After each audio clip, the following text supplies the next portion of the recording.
ಈಗ ಬಿಹಾರದ ಎಲೆಕ್ಷನ್ ಫಲಿತಾಂಶ ರಾಜ್ಯದ ರಾಜಕೀಯ ಬದಲಾವಣೆ ಬೀರಬಹುದು ಅನ್ನೋ ಒಂದು ಕುತೂಹಲ ಸರ್. ಜನರಲ್ಲಿ ಬಹಳ ಕುತೂಹಲ ಚರ್ಚೆ ನಡೆದಿದೆ.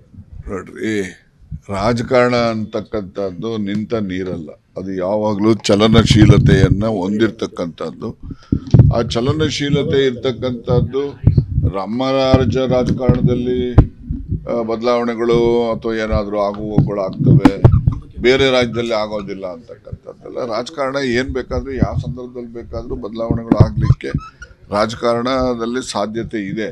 ಆದರೆ ಕರ್ನಾಟಕದಲ್ಲಿ ಆ ರೀತಿಯ ಯಾವುದೇ ಬದಲಾವಣೆಗಳು ಸಾಧ್ಯತೆಗಳು ಇಲ್ಲ ಅಂತ ಹೇಳ್ಬೋದು.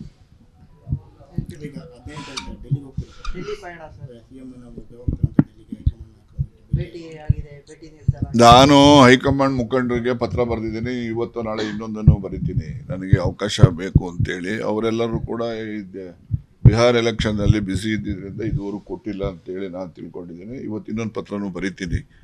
ಅದಕ್ಕೆ ಅವರು ಸಮಯ ಕೊಟ್ಟರೆ ನಾನು ದೆಹಲಿಗೆ ಯಾವಾಗ ನಾಳೆ ಬನ್ನಿ ಅಂದರೆ ನಾಳೆನೇ ಹೋಗ್ತೀನಿ, 15 ಬನ್ನಿ ಅಂದರೆ 15 ಹೋಗ್ತೀನಿ. ಅವ್ರು ಯಾವ ಸಮಯ ಕೊಡ್ತಾರೋ ಆಗ ನಾನು ದೆಹಲಿಗೆ ಹೋಗ್ತೀನಿ. ಹೌದು, ನಾನು ಹಿಂದೆ ಘಟನೆಗಳ ಬಗ್ಗೆ ಸಂಪೂರ್ಣವಾದ ವಿವರವನ್ನು ಅವ್ರಿಗೀಗ ಮೇಲಲ್ಲೂ ಹಾಕಿದ್ದೀನಿ ಮತ್ತು ಹಾರ್ಡ್ ಕಾಪಿನೂ ಕಳಿಸಿದ್ದೀನಿ. ಜೊತೆಯಲ್ಲಿ ಸಮಯನೂ ಕೂಡ ಕೇಳಿದ್ದೀನಿ. ನಾನು ಸಮಯ ಕೇಳಿರೋದು ಯಾರಾದರೂ ಮಂತ್ರಿ ಕೆಲಸ ಕೊಡಿ ಅಂತ ಕೇಳೋಕ್ಕಲ್ಲ. ಏನು ಕೇಂದ್ರದಲ್ಲಿ ನನ್ನ ಬಗ್ಗೆ ಏನೋ ಒಂದು ತಪ್ಪು ಅಭಿಪ್ರಾಯ ಮೂಡಿದೆ, ಅಭಿಪ್ರಾಯವನ್ನು ನಿವಾರಣೆ ಮಾಡಲಿಕ್ಕೆ ಸಮಯ ಕೇಳ್ತಕ್ಕಂಥ. ಅದ್ರ ಬಗ್ಗೆ ಇನ್ನೂ ಅವ್ರು ನೋಡಿದಾರೋ ಇಲ್ಲೋ, ಯಾಕೆಂದರೆ they are all busy with the Bihar elections. So for that reason, we will see within a day or two. I am expecting some results from the High Command. ಈಗ ಬಿಹಾರದ ಎಲೆಕ್ಷನ್ ಫಲಿತಾಂಶ ರಾಜ್ಯದ ರಾಜಕೀಯ ಬದಲಾವಣೆ ಬೀರಬಹುದು ಅನ್ನೋ ಒಂದು ಕುತೂಹಲ ಸರ್. ಜನರಲ್ಲಿ ಬಹಳ ಕುತೂಹಲ ಚರ್ಚೆ ನಡೆದಿದೆ.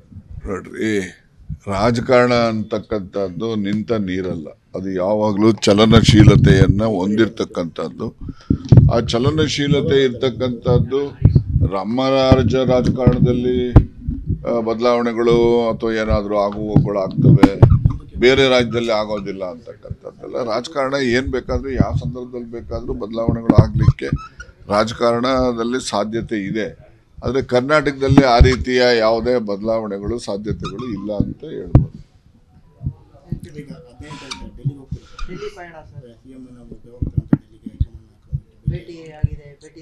ನಾನು ಹೈಕಮಾಂಡ್ ಮುಖಂಡರಿಗೆ ಪತ್ರ ಬರೆದಿದ್ದೀನಿ. ಇವತ್ತು ನಾಳೆ ಇನ್ನೊಂದನ್ನು ಬರಿತೀನಿ. ನನಗೆ ಅವಕಾಶ ಬೇಕು ಅಂತೇಳಿ. ಅವರೆಲ್ಲರೂ ಕೂಡ ಬಿಹಾರ ಎಲೆಕ್ಷನ್ನಲ್ಲಿ ಬಿಸಿ ಇದ್ದಿದ್ದರಿಂದ ಇದುವರೆಗೂ ಕೊಟ್ಟಿಲ್ಲ ಅಂತೇಳಿ ನಾನು ತಿಳ್ಕೊಂಡಿದ್ದೀನಿ. ಇವತ್ತು ಇನ್ನೊಂದು ಪತ್ರನೂ ಬರಿತೀನಿ. ಅದಕ್ಕೆ ಅವರು ಸಮಯ ಕೊಟ್ಟರೆ ನಾನು ದೆಹಲಿಗೆ ಯಾವಾಗ ನಾಳೆ ಬನ್ನಿ ಅಂದರೆ ನಾಳೆನೇ ಹೋಗ್ತೀನಿ, 15 ಬನ್ನಿ ಅಂದರೆ 15 ಹೋಗ್ತೀನಿ.